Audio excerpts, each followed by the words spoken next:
بسم الله الرحمن الرحيم.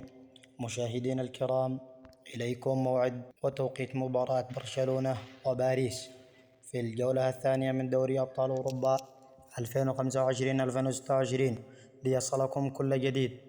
يستقبل برشلونة ضيفه باريس في الجولة الثانية من دوري أبطال أوروبا للموسم 2026، وستقام مباراة برشلونة وباريس 11/2025 في تمام الساعة 8 مساء بتوقيت المغرب وتونس والجزائر، وفي تمام الساعة 10 مساء بتوقيت السعودية ومصر والعراق واليمن.